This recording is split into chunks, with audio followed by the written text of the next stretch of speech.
সদৌ অসম কবি সন্মিলনৰ কেন্দ্ৰীয় অনুষ্ঠান কাব্যনন্দিনী যোৰহাটত সম্পন্ন হয়। যোৰহাট চেণ্ট্ৰেল ক্লাবত আজি সদৌ অসম কবি সন্মিলনৰ কাব্যনন্দিনী অনুষ্ঠানটি সভাপতি আৰেছা বেগমৰ সভাপতিত্বত সুন্দৰভাৱে সম্পন্ন হৈ যায়।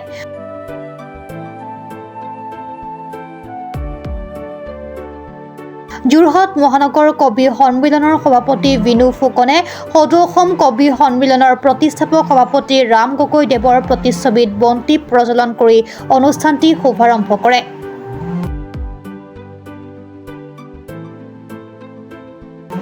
যোৰহাট মহানগৰ শাখাৰ সম্পাদক মফিদা বেগমে আদৰণি ভাষণ আগবঢ়োৱা সভাখনিৰ আঁতৰে কাব্যনন্দিনীৰ আহ্বায়িকা মানসী গগৈয়ে। সভাত বিশিষ্ট ব্যক্তি হিচাপে উপস্থিত থাকে সদৌ অসম কবি সন্মিলনৰ প্ৰধান সম্পাদক সৈয়দ পাৰভেজ হুছেইন, লেখিকা সংস্থা অসমৰ সভাপতি মামণি গগৈ বৰুৱা, যোৰহাট লেখিকা সংস্থাৰ সভাপতি ডক্টৰ নমিতা শইকীয়া, যোৰহাট জিলা লেখিকা সমাৰোহৰ সভাপতি নিৰদা গগৈ বৰা, যোৰহাট জিলা কবি সন্মিলনৰ সভাপতি ডক্টৰ পৰাণ বৰুৱা, সম্পাদক দেৱজিৎ গোস্বামী, পশ্চিম যোৰহাট শাখা কবি সন্মিলনৰ সভাপতি ভৱ গগৈ, সম্পাদক বিকি নেওগ আৰু যোৰহাট জিলা সাহিত্য সভাৰ সম্পাদক মিতালী শইকীয়া।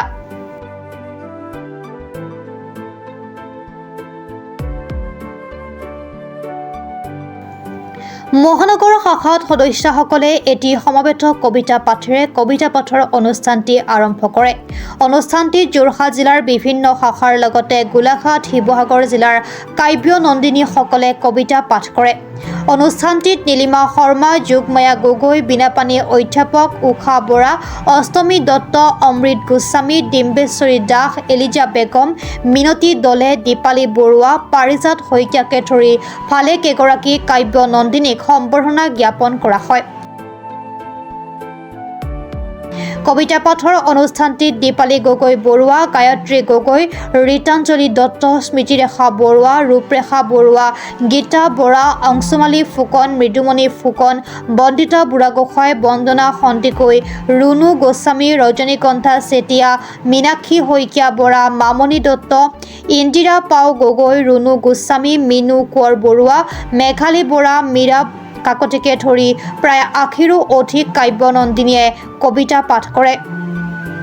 কাব্য মন্ত্ৰ পাঠেৰে অনুষ্ঠানৰ সফল সমাপ্তি ঘোষণা কৰা হয়।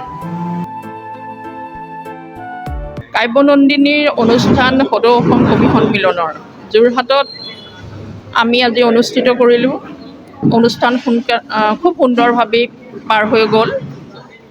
অনুভৱ বুলি ক'বলৈ গ'লে আচলতে নিজৰ বাই ভনী সকলৰ মাজত এই অনুষ্ঠান কৰিবলৈ পাই সঁচাকৈ মই বহুত আনন্দিত আৰু মোৰ খুব ভাল লাগিছে।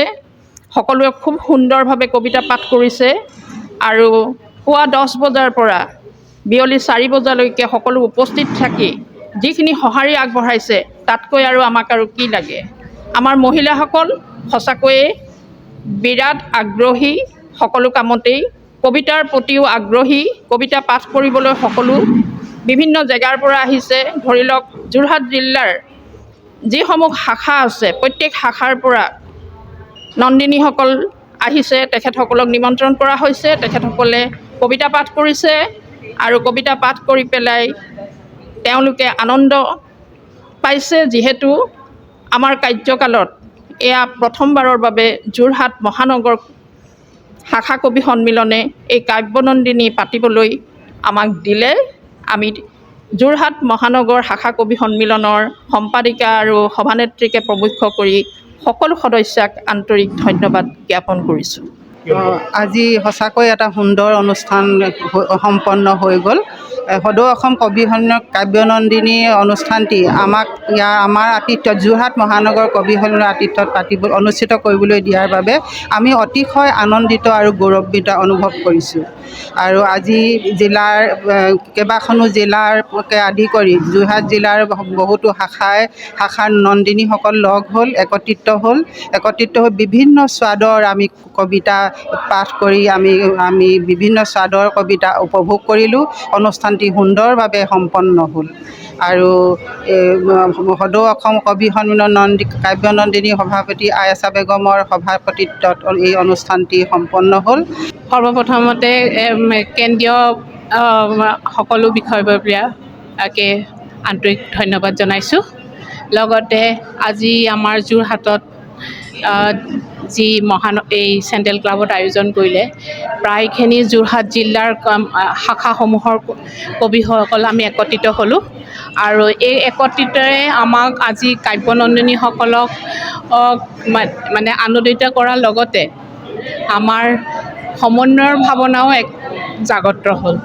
গতিকে আমি অতিয়ে সুখী হৈছোঁ।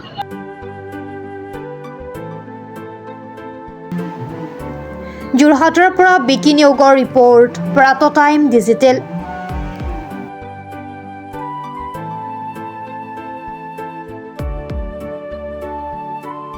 অসমৰ সংবাদ জগতখনৰ বাবে এক সুখবৰ।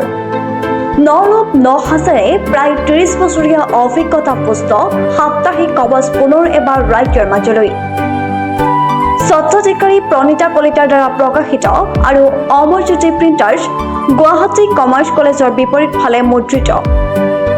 আমাৰ ঠিকনা মুখ্য কাৰ্যালয় অসম ফৰেষ্ট স্কুল, হৰি মন্দিৰ পথ, গুৱাহাটী আৰু অস্থায়ী কাৰ্যালয় কলিতা মাৰ্কেট, বিজয়নগৰ, কামৰূপ, অসম। মোবাইল নং 9435114666 আৰু 7002472813। Mail ID probhatiahom@gmail.com।